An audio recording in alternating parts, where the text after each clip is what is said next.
my podcast. You know, what do you do? You just keep going, no matter what. Don't look back. Don't cancel. It's fine. There's only 4 of us, not 50. So, welcome back to episode 2, part 2. It's 2 of the podcast where we're talking about the expansion with BirdofChess, Boots, and AngryZorric. We've had some chemical spillage. We've had some technical issues, and it's gonna be fine. It's gonna be okay. BirdofChess is just giving up on life. Oh, we all God. did some chemicals together. Yeah, no, we did not. We're talking about the expansion. And we were just talking about a weapon request from Zorric. It wasn't his fault it went down. It was actually just Discord going down. We're going to continue. Yes. And we're talking about the class, maybe a new class coming in, elite specializations, potential weapons, and we're going to continue with someone who said something just now. I think it was Zorric. I'm not too sure. Was it you? Zorric, say something. We were talking about weapons in the expansion, and for some reason, a stick of meat was in there or something. And where? We had in someone's hand. Somebody was holding on to it real tight. Yeah. Which brought up that I do think Butcher would be an amazing class. I'm just going to recap this. Yes, there you go, Link. I think if we're really going outside the box for new classes, new class, Butcher, weapon, a variety of meats. So you either have like a huge club of meat, kind of like Zorric was saying, we're being very serious about this. I don't want to see anybody laughing, about meat sticks. Or like a chain of sausages that you can use as sort of like a nunchuck situation. Or as a whip for a mesmer. Or it's like a whip for a mesmer. Yeah. Like maybe the new class is like illusionist Butcher. I don't even know what to talk about anymore.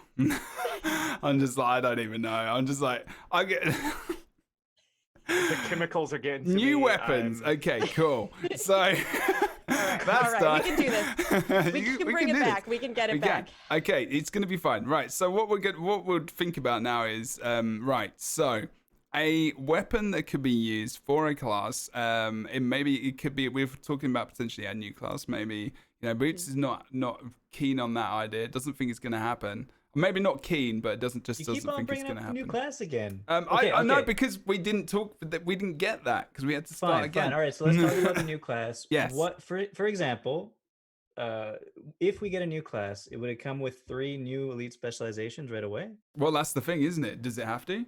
Question. Well, if it's going to be with everybody else's, it would probably have to. Yeah. We when we first got a new class, it was Revenant, and it was before elite specializations came out. So it came bundled in with the Herald when it first came out because everybody else got an elite specialization. But if you're making a new class, it's got to have all the accoutrements afterwards. Yeah. No, this is what a podcast host does. You see, we ask the questions so that you can either prove them right or wrong. It doesn't necessarily mean I want it, or it doesn't necessarily mean I'm right. That's what podcast host does, infusing the discussion. They could like do something with a new class if they just released the core and then over the course of, I don't know, the Next Living World or something like that, gave it its specs, or possibly like a mastery for that where you kind of went through like the story of that class and then unlocked specs at a sort of paced time. Are you talking about expansion level features? So that maybe even that could have been a thing. That's the thing, will never know as well. I mean, it's not a bad idea at all. All of that stuff will come down to how far out are we away from the expansion and how much are we going to get before that expansion happens. Because if they put too much now in the Ice Brood saga, the expansion isn't going to be as impactful.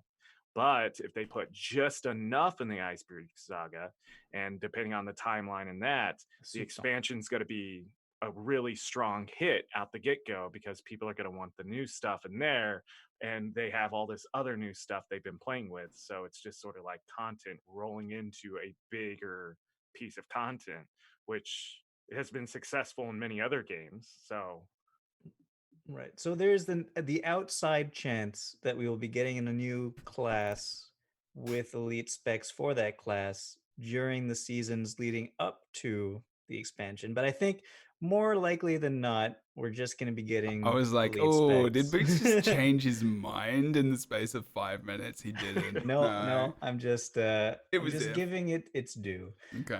But yeah, I think more than likely than not, we're gonna get elite specs in the expansion and not a new class, because I think, as all of you've I think said already in this thing, is that elite specs are basically new classes. They feel like new classes.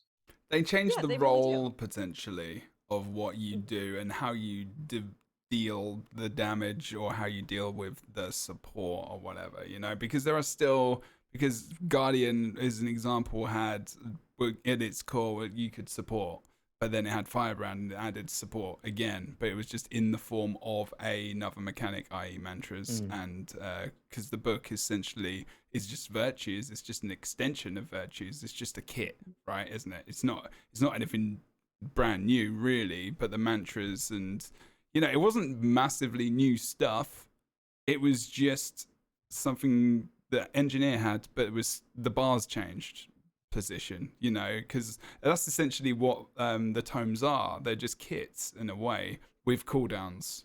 You get 5 new abilities, your role changes and what you do. It's like, Elixir Gun, you are now kind of supportive, basically. I mean, with some DPS elements. It's kind of like a kit. It's a glorified kit, really. That's the way I've always but looked at it. other elite specs are more class-like, like the Druid, for example, or the... Holosmith. Yeah, Massive changed. Scourge, massive Reaper. So. I would love to see them add. I mean, this is just my personal opinion, right? Whether or not we get a new class, which I agree with you, Boots. I feel more like they'll probably lean towards specs, just because why not just build and expand off of what you already have God, in a lot of ways? So boring. Oh my God.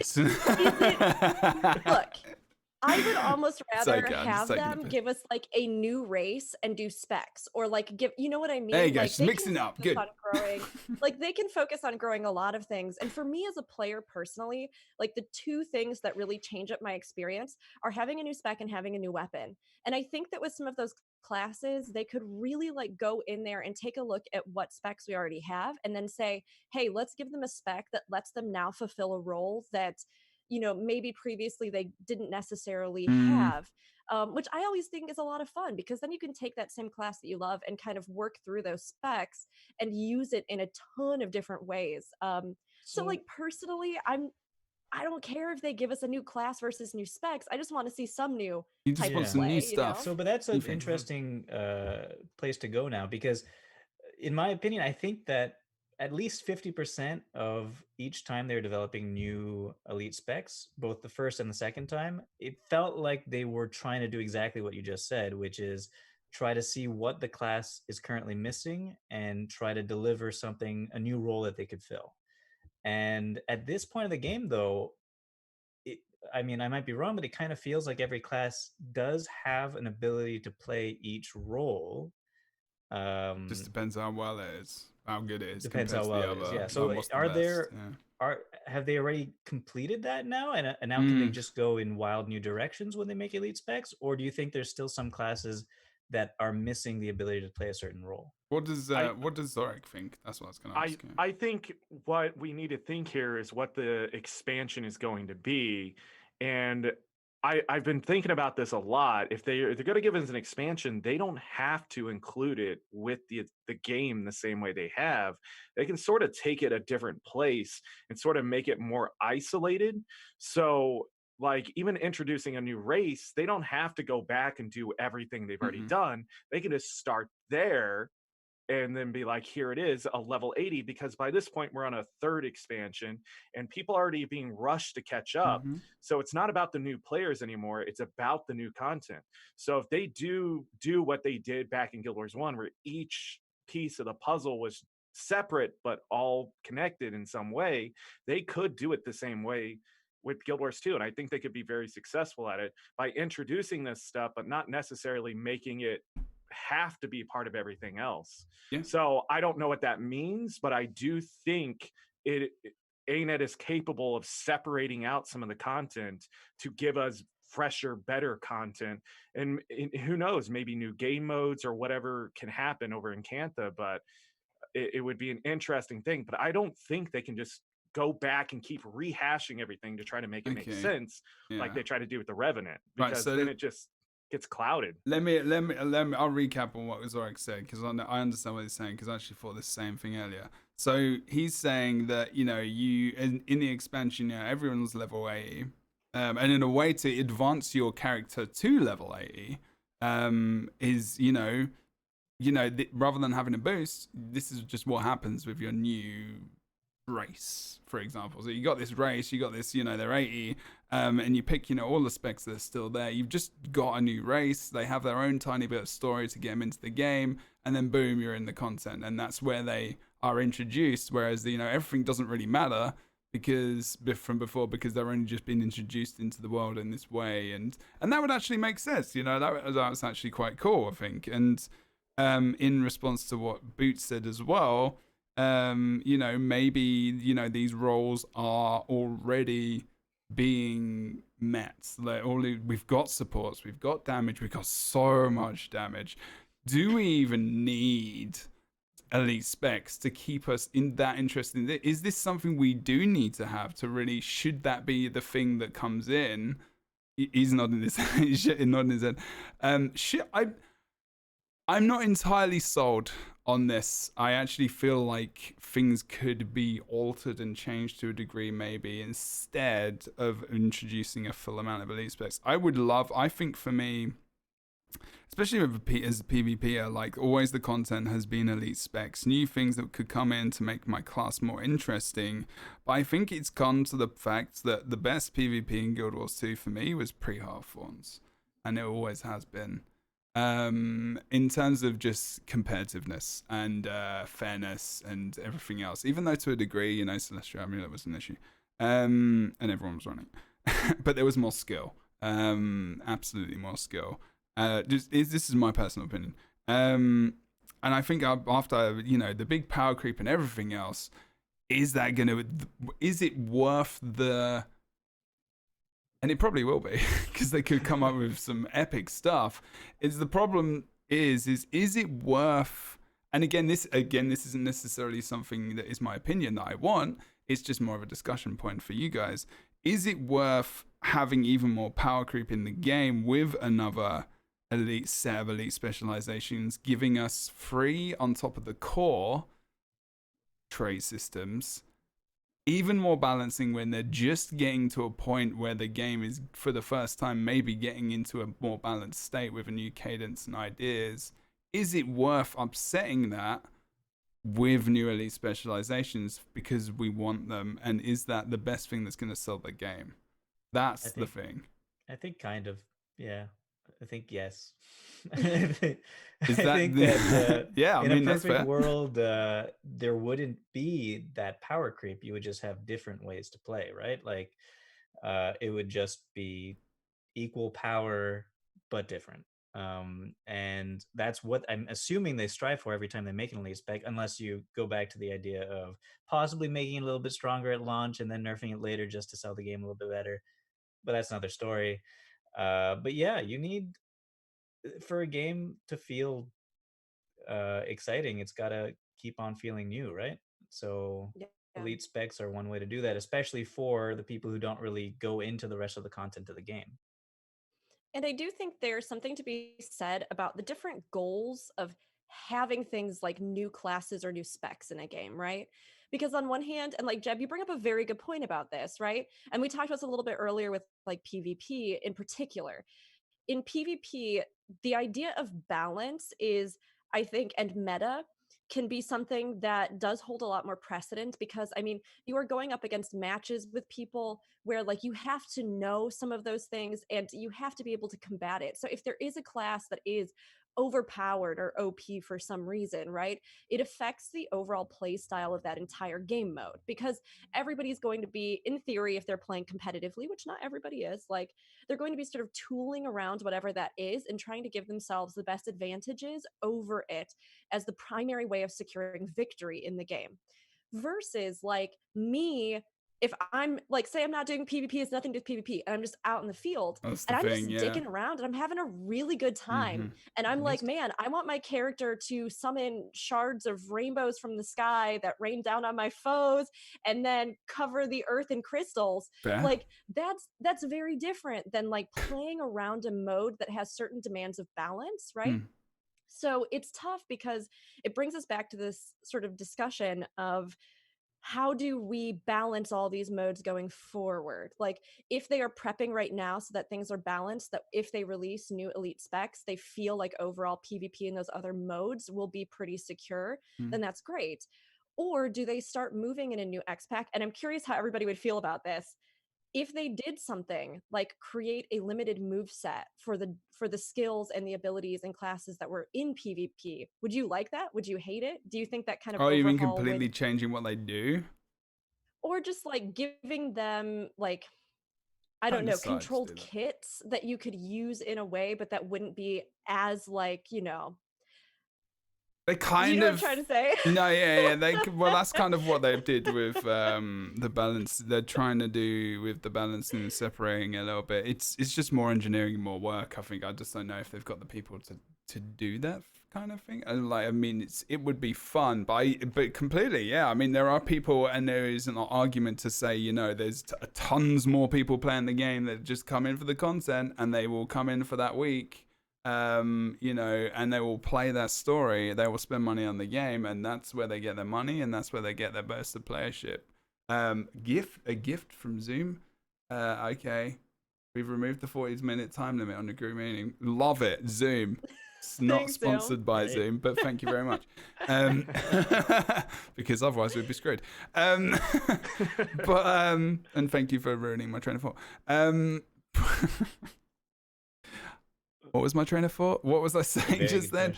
It was wow, Zoom. I love you and I hate you at the same time. Okay, so yeah, there are other people that play the game, and then people that come in. There's a huge population, a spike that comes in when the patch is launched. So you know, the population playing the game now compared to Tuesday, i.e. tomorrow. Today is Monday when this is being recorded. 16th of March is going to be a massive, obviously, I mean, this is going to be a big patch, and then expansions and everything else. So you've got to think of those people who do drop into the game in those moments, and like you say, they will want that shiny looking thing. I mean, you know, when Hollowsmith came in, I was like, this thing looks so good. Like, I mean, I need this. How did I not manage without it before? Oh, and all the other classes, and then it's the amount of time and effort I put into playing them just to look at the effects, the skills, and then start working out builds. And it's a massive amount of content. It's a massive infusion of gameplay styles and everything else that comes into the game. And like I was saying earlier as well, that is a massive amount of content. So then, like you're saying, you know, if you don't have this thing in, like, what is there left? And then I think it's about looking at the Guild Wars 2 as a core game. Like, what is there other than the combat and everything else to keep you playing, which I think is something which is important to look at as well, because, you know, you want the story, you need story, maps, different features like the mastery lines, the mounts, the gliders, the collections and achievements, and is the, like, you know, should elite specs really be such a big heavy reliance on keeping people coming back to buy a new expansion? And I'm not saying again whether or not I think that's true or not. It's just worth thinking about, because there are other games out there, there are other MMORPGs that don't release new elite specs with expansions. There are some. I mean, I think most do add on some kind of new class gameplay idea. I'm trying to think if any of you have good examples of like ones that Elder Scrolls Online this year is launching Greymore without a new class. Oh, but they just introduced Necromancer. But that's the thing. That's the thing the with like. That you can... Yeah. But Necro was last year, and also this is another expansion at the same level. So it's like. And with ESO though, with the new one, we are getting a rework of the Vampiric line. So we don't know exactly what that's going to be like. But this is the thing with continuous content being added. you can get away with not having that thing, which is a very, very good point as well. And it's, again, I'm just playing devil's advocate. I'm not playing like this MMO does this MMO does that. I'm more trying Jebro doesn't want elite specs. Wow. No, I'm trying. I know. You heard it here. I'm always gonna have. I'm gonna have my opinion, but I'm also gonna be the podcast, the host who wants to have these kind of concepts. People don't, because I watch other podcasts and they're like, yeah, these specializations, they have to have them. It's like, okay, but we maybe haven't had the conversation about why we have to have them. And if you do have to have them, then that's absolutely fine. There's nothing wrong with that. No, I mean, I totally agree with you. I think having them is important because it does inject a new sense of fun and play within the game, which is something that, like, being able to play around with a new class or play around with weapon types is so fun. But there is like this predominant obsession with them, right? And what drives that specifically, I don't know. And it's funny to me because I think we are coming out of a period of time from like season 4 into season 5, where one of the things that for me personally has just shown the most in Guild Wars 2 is its story. Like, I really feel as though we are starting to make leaps in the narrative structures of the game, the way the story is delivered, the music, the design, the artistry that's going into that, in a way that it feels of a lot of the threads, even reaching back to like Guild Wars 1 up through now, right? So wait, the question to you about the story, which did you prefer, Heart of Thorns or Path of Fire? If you remember Heart of Thorns' story. This is quite a while ago. I thought Heart of Thorns, no, it was interesting because I ran through Heart of Thorns after its release. Yeah. So for me, Heart of Thorns felt incredibly short story-wise, but it had a lot of stuff in there that's really complex and interesting, like Mordremoth, because a huge part of the gameplay at the time was literally just navigating the maps. Map like events, yeah, as well. Exploring them. And like, that's super cool because the Heart of Thorns maps are like incredibly unique. They're so layered, they're so complex, and I love that. But that was a big part of what gave you additional gameplay in that. Path of Fire felt like it had a better balance between story and the content and the challenges that it presented you. But funnily enough, I think my favorite story installations have come to us through the Living Seasons. The season recent 4 being one? a huge highlight. Yeah, and 5. okay. I think they both have really interesting takes, flares, artistic vision. And I am really excited to hopefully see them unite a lot of those things that they've been troubleshooting in past expansions to have good story as like a core for this next one, alongside all of our mechanical and gameplay things, right?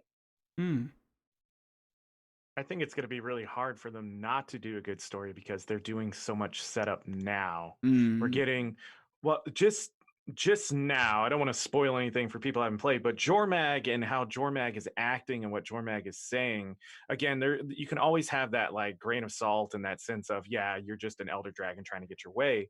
But what if this is all something more, and the one evil or whatever entity we haven't faced is the evil, the thing that drove everything else to this point? And so if Cantha is housing this creature, I thought you're going to be really like, he's us. Oh. We are the evil. I was like, you're going to be really like, yeah. It's going to be hard not. It's going to be very strange too, because as we see it, we're making enemies, but they're not our enemy either. They're in it for whatever reason. And Jormag is sort of there too. So we don't actually still to this day, we don't have a villain, but maybe we've had a villain the entire time. And this next expansion is going to put more light on that through, the Iceberg saga, and we get to see what's going to happen with Jormag. But the expansion is the final piece. This is the thing that has been leading us to this direction. And now here is the big, this is going to be a long fight. I don't think it's just going to be an expansion. We're going to get a conclusion, because they didn't do that in Path of Fire either. They're going to do a living story behind that. And that's going to be the huge part of the story. That's going to be the driving, the expansion. Oh man, I see it now, and it's just getting me so excited. Well, the Heart of Thorns was the big. Don't get that HOT hype. Yeah, I mean, bring it back. Was that. Let them introduce something. But I can't wait to see where the Iceberg saga is going, because that's going to tell us how great the story is going to be in Cantha. But the problem is, Cantha is just going to be a piece of the pie. we're not going to have the full story until afterwards, which is going to suck because we're going to have to wait 3 years to get to that point and be like, oh my God, it was us the entire time. There you go. Boom. I'm definitely looking forward to the story for the expansion because even though there's been a lot of twists and turns for a while now, especially with Icebrood Saga, I feel like a lot of the story has been leading in the direction that, like, because Jormag is kind of a known quantity. The dragons in general are kind of a known quantity. But Cantha has been secluded for 250 years. The sea dragon we know zero about. There's so much potential in this expansion story.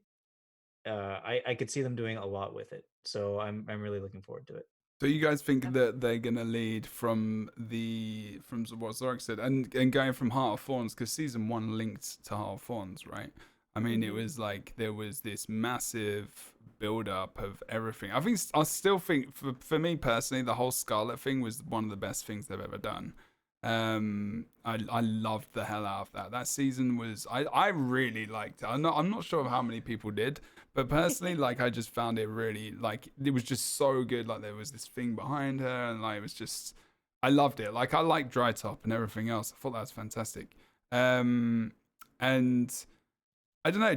So you guys think that don't think the culmination of, you don't think that the Icebrood Saga is just going to end and then they're going to have the expansion? Because it's possible. It's because the thing at the moment, what episode are we on? 2. We're gonna have 3 soon. 2, 3's coming out. Okay, and new form of content in between. Yeah. How many events? So every 3 months there's a new episode. Are they still saying that? It's like every 2 months. Yeah, every 2 months. Because it's festival episode, and they've been right on that every time. Okay, I thought it was every 3 months. I might be wrong. Okay, so all right. Even if we go, let's go to the maximum. Even if we do go to 3 months. So we've got, and how many episodes per season?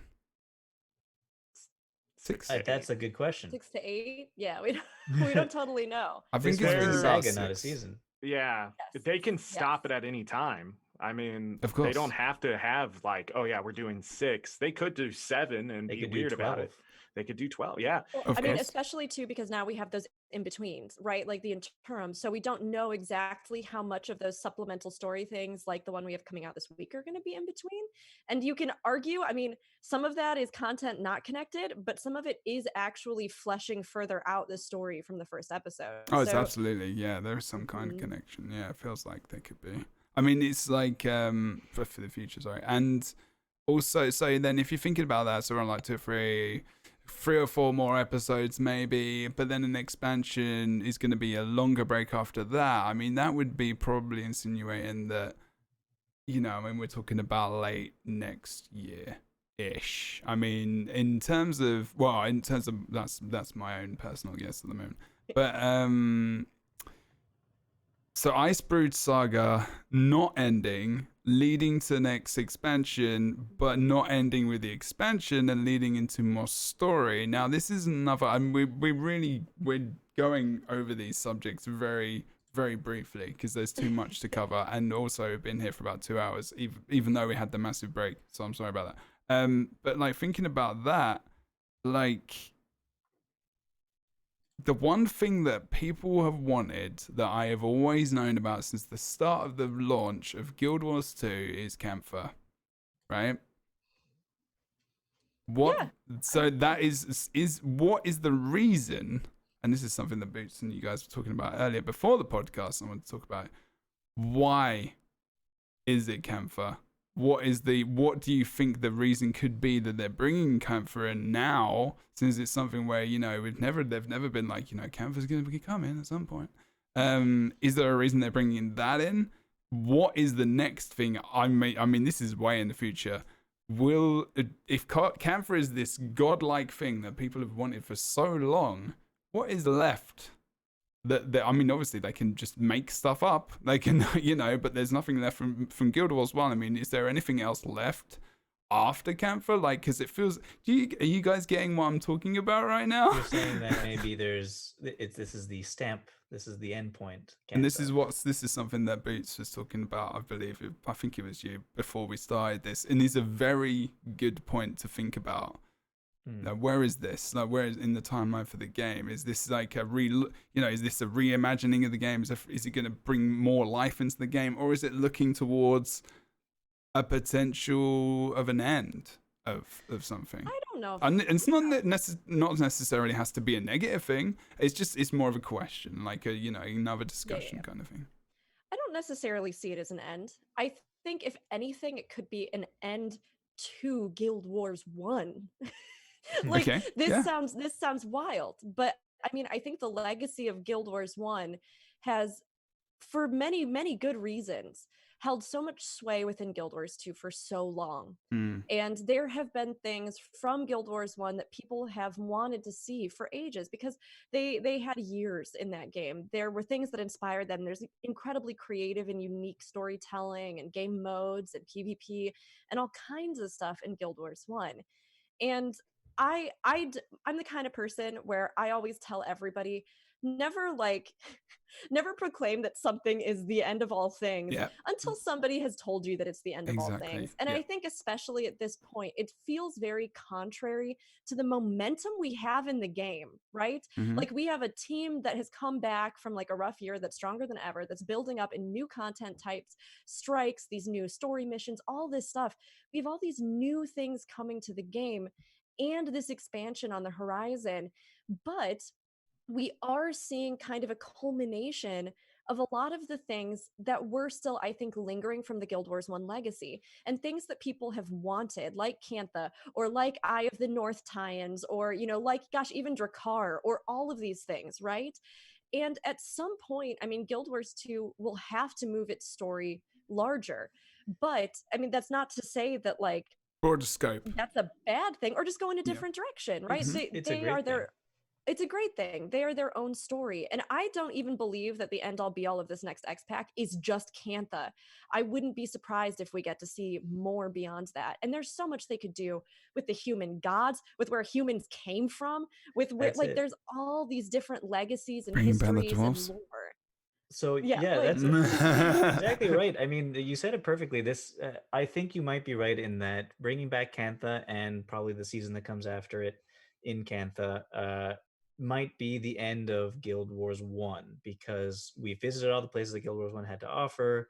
It feels like a complete, maybe it'd probably be the end of the Dragon storyline as well. So it's also in a way the end of Guild Wars 2's continuation of Guild Wars 1. But I've always contended that, I've always said this, and I'm going to say it to whoever asks me about where do you think the game's going. I always say, first we go to Cantha, and then it's Guild Wars in space.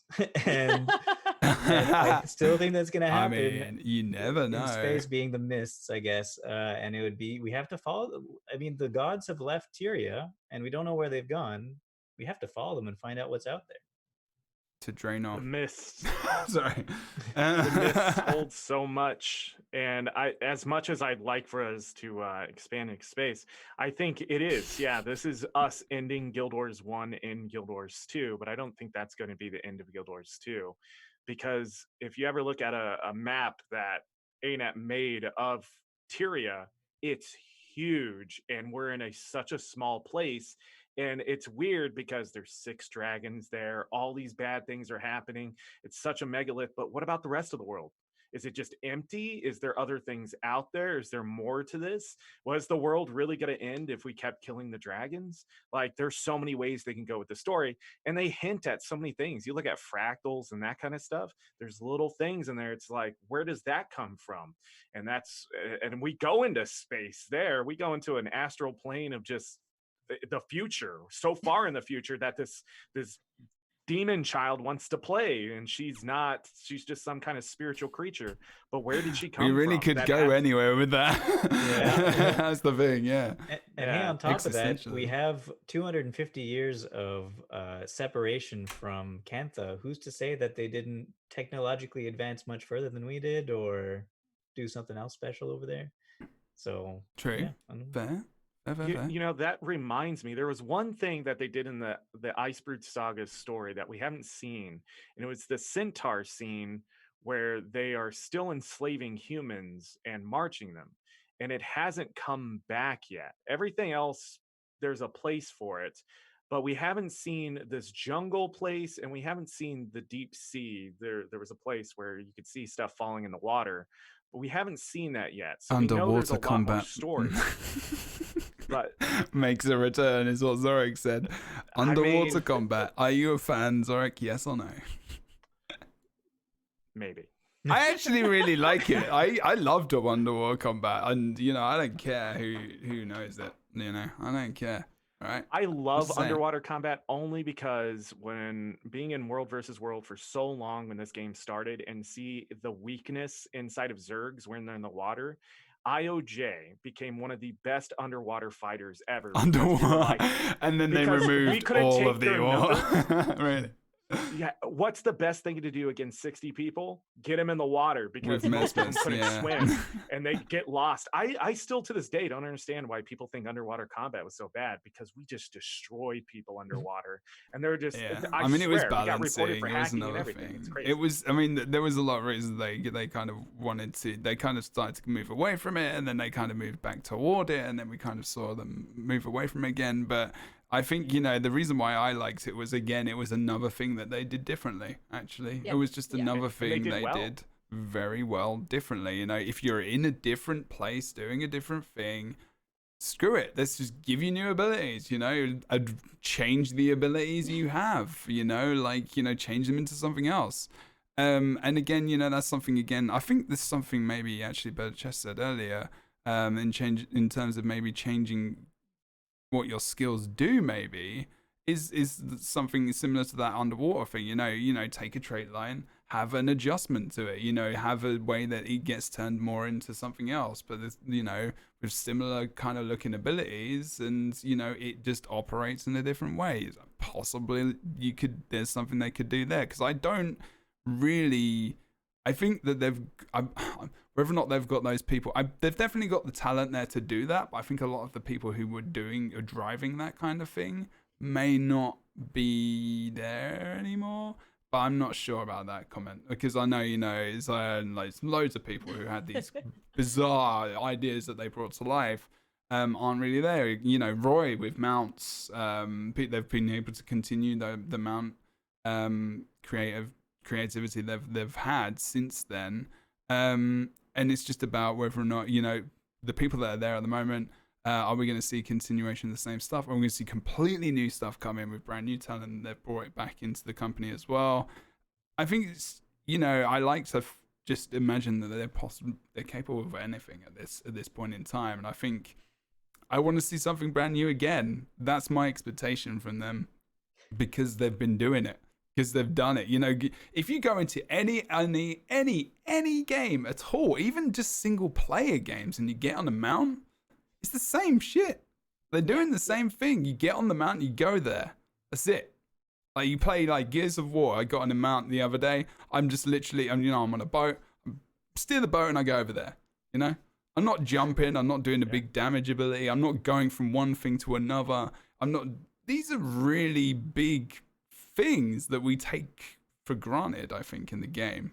You know, we jump off this raptor in midair, we're gliding, then we jump on the ground, you know, we're on this little ball mount thing, and then, you know, the beetle, and running around in that. We can go through walls, we change onto something else, we can go through portals. I mean, bloody hell, it's pretty cool, right? I mean, it's a pretty crazy thing that we can do. But I think we actually forget that sometimes, that they're capable of so much stuff. And that maybe, you know, it doesn't always have to be the same, but some things that are the same are what we want, like the elite specs. Boom. Circle. I mean, I think they've done something really smart with Guild Wars 2, where no matter what, to me, one of the things that's been most impressive about Guild Wars is that they are always reinventing, redefining, and then growing the game. And sometimes you don't see that in quite the same way. And even if there were parts of the game that you felt were slower or weaker, or, where we started, maybe there were some pros and cons of like where the story or the classes were. Yeah. It's one of those things where like, until you've really played through, I think, the expansions and gotten through Guild Wars, you don't really understand what the game is like now, because there is so much that has been put into it, from the horizontal progression system through masteries to the unique abilities that mounts possess and all of the other like movement stuff. All of those things really open it up, even underwater combat, right? Yeah. All of that opens up the door for them to take it, run with it, and then do something new in a new expansion. And at the very least, I mean, we know that we're already going to be getting maps that can be designed in a way that is just so much more dimensional and so much more fun to explore than in a lot of other games where you have your boy, he go like this, sometime he fly. And like, that's just how you move around. Whereas in Guild Wars 2, I mean, it's so smart actually, because it allows them to create landscapes that other MMOs wouldn't even try to do. So whatever we get going forward, I think it's going to be really neat, like seeing what they can do. And Cantha has all these possibilities, whether they go underwater because of the ocean and boats and all these different things, or underwater combat or content or whatever it is, or they even go up into the sky and we do more stuff there. Boots is like, yes. It's just, like, there's so many things that they could do to push this and then give us something unique. So then what is it then this is the next question, and you guys, if you want to tell me in Discord whether or not you have to go anytime soon, and then we can obviously stop, but we got delayed a little bit, so I don't know what you've got planned for the rest of your day, and I don't want to take up more of your time if you need to go and look at some broth, for example. So just let me know in the Discord, Joe, if you need to go, and we can kind of start to end. But also, there is more stuff that I would like to talk about. If you want to, you don't have to. Just if you have the time, there's no pressure whatsoever. But just let me know in the Discord chat and over there, or however you need to. I guess on Twitch as well. But basically, okay, cool. No worries. We can kind of start to look. Let's do one more point and then we'll end the podcast, I think. And I can always bring us back to talk about specifically one podcast about specific elite specializations. But if there's something like new that we had elite specs both expansions. We had gliders with heart thorns. We had mounts with path of fire. There's gotta be a new thing. If they're gonna be going along with the same cadence that they have, and we're using cadence a lot as a term, of something brand new, what could it be? Doesn't necessarily have to be viable, or have to be something which can be based off something now. Think about unicorns if you want them as an example. But I'm gonna go for Boots first.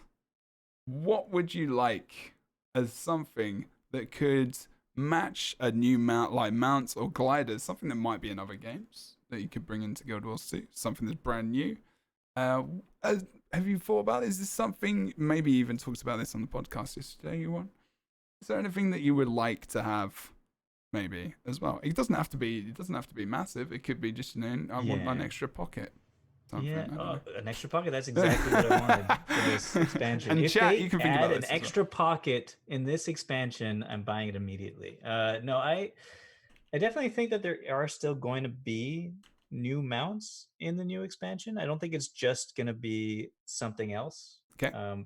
Because I know that the maps have to be designed for the old maps, right? The new maps all have to be keeping in mind that everybody else has mounts. And so, yes, we get the verticalness, we get the beautiful design, puzzle-like nature of a lot of the things you do. And because there's going to be a lot of new players coming into the game, they're going to not necessarily do POF and Heart of Thorns first. They might just start off with the new expansion first. Yeah. Which means they're going to have something that'll allow them to have access to the maps the same way the veteran players do. So maybe they make new types of terrain that aren't available for the normal mounts that we have currently. Like maybe things are more in the water, maybe things are more Jade Sea based, and the new mounts that you get there will be going giving you that mobility in water to get to maybe some You mean underwater? maybe you do the mounts to get to places underwater that are not underwater combat once you're there. So you But may be going under to get onto land at a different level. yeah, or something for certain sections of the map. But or maybe they just set you off with like a Kieran, for example, the old horse-like weird thing back in Guild Wars 1 factions. Maybe they just set you up with a Kieran in your first instance in the storyline and say, hey, this is your basic mount, it'll get you around. But maybe go back to Heart of Thorns to find some better mounts that'll get you around better. So mounts, I think, are still going to be a thing. That's actually a good idea, by the way. Yeah, I like that basic mount idea. I actually think that new players would like a basic mount at the beginning of the game, just as an aside thing. I think that was a good idea. Yeah, and but besides that, I don't know. They have so like there's a lot to choose from, right? Like there's a lot of things that people want in the game. Like I don't think they're going to do a fishing mastery, but they'll just do a fishing gathering thing. Yeah. Up to 500 probably, and then cooking. You'll be able to cook your fish, maybe, hopefully. They possible. That's maybe possible. boat mastery. Maybe Boat you get marooned on Cantha for some reason, and you can't go back to the original Tyria until you build your boat mastery to get back. No, I don't know. It's. I mean, you know, you're allowed to go fully out there, but before you say more, we have to let other people have an opportunity. Because I think we could definitely be like, yeah, and then this. Definitely, there was some great ideas. I like the underwater idea as well. That would be sick. I just had Echo the Dolphin in my head, and I was like, yeah, I want to go there. I'm there. I'm there with the dolphin grabbing hold on to the fin. You know, they're shooting things out. You know, sonar, everything's good. Zorric, have you got anything on your mind maybe that you would like to see? The easiest one, Tengu. I want a new race. I want to play the Tengu. I want to finally have them. I want to experience their what it was like to be pushed out, what it's like to be socially distant. That's the word, that's the phrase nowadays. But they have isolated themselves for the most part from the world conflict. So I am looking forward to finally getting to play something, even if it's more like what we're getting tomorrow is this like Fire and Steel type story, but playing Tengu to sort of see how they get wrapped up into it, where they have to go back to Cantha, or they're already in Cantha and now this situation has just gotten to a point where they can't stay away. Yeah. I just want Tengu. That's all I want, because I think it would just introduce so much other things and show that ANET is capable of introducing something new. But at the same time, I can understand if they pull back and do just like, well, you can play the Tengu as like a Winds of Change type thing and get to experience that. I'm okay with that, because I know they're going to do it right and they're going to do it well. And I think they've been sitting on it for some time. And I think it would just finally let players who've never seen the Tengu the same way we saw in Guild Wars 1 get to experience them and their lore and all that stuff. So that's it. That's all I want. That's a brand new thing. I mean, we've never seen a new race come in. Like, that's a brand new thing as well. You know, similar kind of thing. That's brand new. You know, maybe it could be possible. There's a lot of questions about it, but yeah, it might be possible. Yeah, for sure. And like, if I know you're in chat, you may be saying, you know, I don't think it's going to be possible. The question was kind of like, what would you like to have? Doesn't necessarily mean so then I'm on board with Zorric's too. Then I want Tengu. Yeah, I mean, we can talk about. I'm not going to say no to bird people. No. Yeah, exactly. It's not whether or not you think it's going to be possible, because at the end of the day, they can do whatever the hell they want. It's a video game. As long as they, you know, space, you know, it could be a thing. There is some space elements in the game. I guess there's the kind of gravity stuff. You know, you can always pull something out of nothing. Who knows? BirdofChess. Brooke. Yeah. Oh, geez. New stuff that they could bring to the game that we would want. I think it'd be kind of cool. I'm trying to think of what they could do, masteries wise, is what we've been talking about. And boats was definitely something I thought about, or even like boat combat, or like boat, Hey. like where you could upgrade it I or mean, fish people, off of there is it or that fight. completely. Like that'd be super fun. Sea of Thieves, Guild Wars 2 style. Yeah. Yeah. I could see them also bringing back the idea of heroes. Like that's something that was super neat from Guild Wars 1, having a companion that had essentially quests that you could go through with and that would fight with you and you could level and spec. Like that's kind of neat. And if they're really doing this like, Guild Wars 1 sort of, little touch at the end here, that would be kind of fun to have a mastery where you could pick up an ally and maybe take them out solo in the world just for funsies if you wanted, and do some story with them. That'd be cool. Player housing, I'd be so into. Like, give me an apartment in Kaining City that I can put all my decorations in. I very much would be into having something like that, or even having like different groups or factions in a little nod within the city that you could level up and have special skills from or something. That would be really neat. Or be able to do certain things in the city, because that's one thing, if we get to see Kaining, that's one thing that I loved from Guild Wars 1. I thought the idea of having a map that was literally a cityscape. Like, so often we see the outdoors, ruins, devastated apocalypse wastelands, but being in a city that's living and thriving and has its own districts and its dangerous areas and quests and its and factions, stuff. like that would be so cool to have some kind of complex system in there where you were almost leveling up different social things to be able to go to new areas or explore certain stuff. Or that'd be super cool. And then more guild stuff. I'd love to see more things with the guild halls, with guild missions, with guild. I mean, even if we ever get the legendary guild versus guild, like those would be the things that I think if they brought out, I'd be like, whoa. I mean, I'd be that's like super something surprised. they I talked feel about like the 15 versus 15 a long they did, time ago. and that's, I mean, that is alliance battles, It is. which is something that came originally in factions in Kantha. Alliances. That's all. That would give us GVG. That would give us faction wars. That would give us wait. That was Camphor? new instances. Player housing to so be alliance good. based. Wait, so that was Camphor that they brought that in? Yes, it is. Well, it's going to be in, isn't it? Yeah, it is. It has to be 15 So, v 15. has this actually I been would talked hope about so. before? Has anyone actually? There we go. Boom. This podcast talked about. It's going to be in. It's got to be. That makes sense, doesn't it? So If that's was it. I mean, there. this expansion is ripe for the guild reawakening, I think. So you have the alliance battles, 15v15, guild based.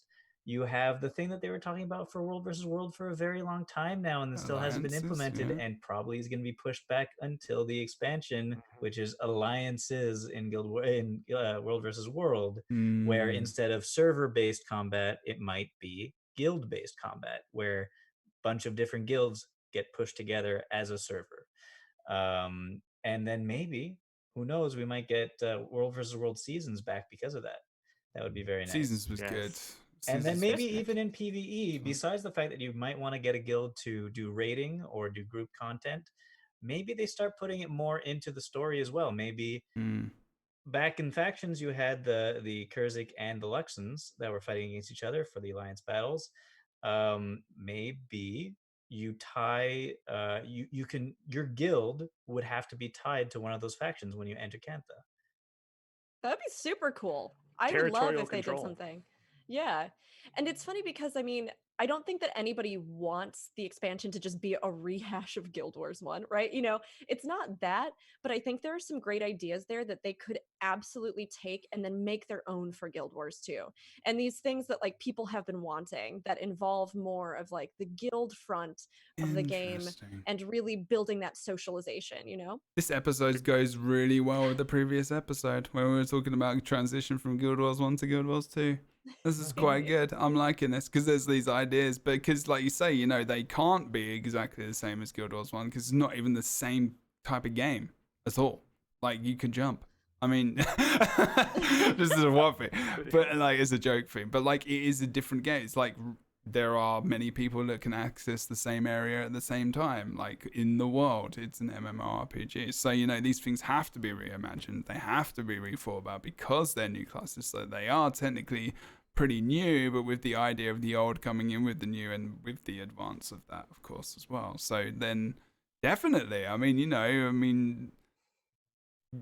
I completely forgot of almost the 15 versus 15. And I think maybe they wanted us to as well to a degree, because I feel like maybe we have forgotten about that, because that has been something which has been in the making for a long time.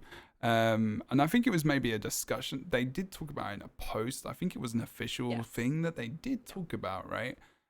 So yeah, why not? But then again, like Zorric says, we do have to wait for this. It is going to be a amount of time. But I think if you assign or start assigning things to this expansion and saying, you know, this will be coming, not could be, wills need to be done rather than coulds. And because they really did make a good turn around in communication in terms of saying this is coming, this is something that will be coming. I think the mistake that was made is when, and how soon, when is it, and you know, these are important things which need to be defined, and that is my opinion, rather than the discussion point, I think. And I don't know how you guys feel about that. Do you think, you know? I think it's good that they didn't say release date yet. Yeah. Yeah. I mean, the expansion, at least with that block, they've said early, it's distant. So we know. Yeah. Distant means anywhere between 1 and 12 years from now. Yeah, that's the thing. It's very open. I wouldn't be surprised if we get news and or something more definitive by the end of this year. Like, that definitely feels feasible at this point. I don't think we're going to get like the full expansion at the end of this year unless they completely blow our minds. But like having something more definitive by the end of this year, just to at least publicize a bit more. And I think that's why they did just make this a like little footnote, which I was kind of surprised by, because it's pretty huge news for your community to just like put at the end. But at the same time, I think they're very conscious that the player base has been wanting something like this for a long time. And I don't think they want to they don't want to give out inaccurate information, right? They don't want to make promises about stuff just to appease people now that they can't deliver on, and they know they can't deliver on, you know? So to say instead, like, hey, for those of you who are interested in the future of the game and you're searching for this information, like, here, this is what's going on. And we are thinking about it, but like, no big pressure right now. We just want you to know that it's coming, and we want you to be secure in that. But the fact that they did announce this as a sure thing, that means that they've gotten to the point where this is approved. They have a team that's going to be working on this. This is actually happening. So they're all in, and they're doing this. So they have, you know, they have people designated to doing this expansion now. Yeah. I mean, they've started it, right? The insinuation is there. I'm sure they have. Yeah. Like, I mean, it may have just been a very recent decision, and they may have just been like, you know, we just started. And the fact that it's Cantha, and they confirmed that it's Cantha, is also big, because that means they have ideas. Yeah. Pretty damn exciting stuff. It's amazing how you can go from one, like, just a tiny little bit of information, like, you know, a paragraph of information can change your idea of what is going on with a game completely, and just be like, you know, that one paragraph is like, I mean, to generally, and to me as well, you know, I'm like, you know, I now, and you know, I'm in an internet stream, I'm in that partner like you guys, and everything else, but the same thing as a content creator as well, especially and as a player, as an MMO RPG is not just for Christmas. I mean, this is an investment of time. You want to know that there is a future. Like, you have to know. It's like a partner, you know. I mean, we can use the analogy or whatever you want to call it, the metaphor of a partner. You know, you want to know that there's a future with them, and that there's something where you can be in a partnership and you can enjoy it. And you know, that's something that you need to think about. We are going to end the podcast though as well, because we have gone on for a fair while, and I feel like I could definitely bang on about this subject for a hell of a lot longer.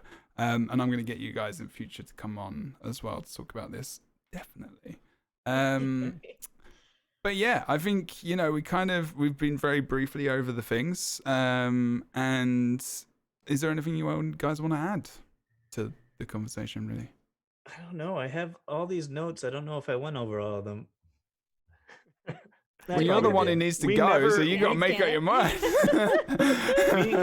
we never talked about mechanics like when they introduced barrier or that kind of stuff. So that's a whole conversation of what, like the break bar and HOT and all that kind of stuff. Talk about all that.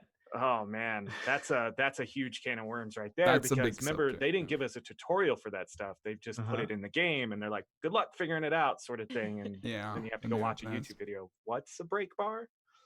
Yeah, maybe that's another episode. Yeah, that's a 50-minute conversation. Yeah. I mean, I think it's just exciting. I think this is such an exciting time in the community, and for those who have been in it for years to now. I mean, Jeb, just like you were saying, to see this partnership continue with this game and to see this new horizon, like that's so fantastic. And for anybody even who's new or just getting into it, I mean, it's such a good time to get into the game, to try things out, to really just start digging into it. And there's so much to enjoy and discover. I can't wait for all the rest of the content this season. And I know the expansion is going to be a blast when we get there. So, I mean, just keep hanging in there until then. But I just can't wait to see what they do. I hope they really just are able to cut loose and realize some stuff that they've wanted to for a long time for the game. Because you can tell the devs love it and that they love being a part of it. So I want to see them keep building on that. Cool. Okay, then.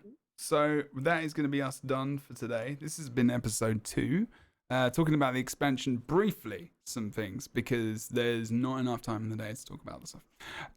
But before we go, I'm just going to ask these guys to sell themselves very briefly, where we can follow them, what time maybe we can join them on their streams or videos they launch or whatever.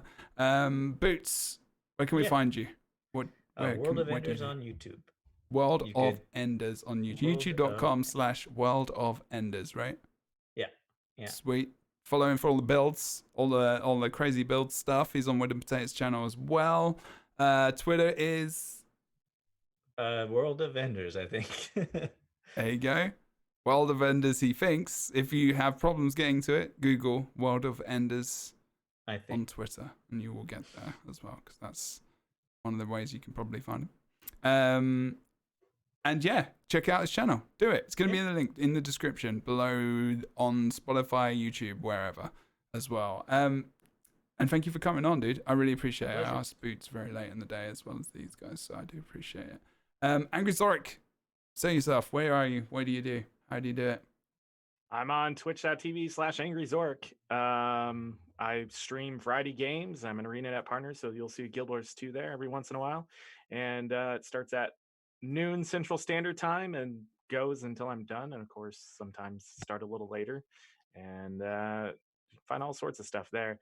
Other than that, you can find me on Twitter, AngryZorric. And that's where I usually say when I go live, as well as the Discord we have and all that jazz. So there you go. Sweet as. And thank you again for coming on. Very much so. Thank you. I contacted him late last night. I was like, do you want to come on the podcast? Here we go. Legend. Last minute. Thank you very much, man. And finally, BirdofChess or Rook. Yeah. Depending on you can find me what you want to at twitch.tv. Go for it. Okay. Twitch.tv/BirdofChess, because I interrupted like 7 times. Twitch.tv/BirdofChess. Yeah, you can find me. I stream there 5 days a week. We do variety MMO broadcasting, and we've got a big community. Feel free to hop on our Discord as well if you are anybody who's curious about learning raids or getting into any content in the game itself, or if you just want to look at cool cooking recipes. We post a lot of those too and talk a lot, so we're a big community. You can also find me on Twitter at BirdofChess, and on Saturdays, twitch.tv Gamer Escape with Aetheryte Radio, another podcast there that we do. So I love talking, I love chatting, and I love getting to meet new people. Sweet as. Awesome. And I will finally sell myself, because why not? This podcast is run every 2 weeks, hopefully. Depending on what's going on. Obviously, the corona stuff's going on, so this is all very fun, and we had a technical issue during the show, so this is why it's in 2 parts. If you are listening to this on Spotify and other places like YouTube, so thank you very much. Twitch.tv/JebroUnity on the Guild Wars 2 directory, normally between about 12 to 1 p.m. Pacific, so that's about, depending on what time zone you're on at the moment, because we're still on GMT, so if it's 12 p.m. Pacific, it's going to be 7 p.m. GMT or 8 p.m. As the times change and all the things go on. And yeah, otherwise, follow there at Jebro Unity on Twitter. Come and join the channel. Come and check out these guys. Please go and check out these guys, and their content is very, very good. They're doing great things, as well as playing Guild Wars 2. They do other stuff as well. So I would say go and join them whenever you possibly can. And as a final message again, take care of yourselves, people. Take care of your families, your friends, and everyone at the moment. It's not the most fun time, but you're going to be all right. It's going to be okay. All right? Good stuff. And we will see you next time on the Lightbringers. Thank you so much for watching. And see you for episode 3 in a couple of weeks. Exciting times, expansion, and all the things. Enjoy the rest of your day. And I'll see you next time on the Lightbringers. Thanks for watching. Bye-bye for now.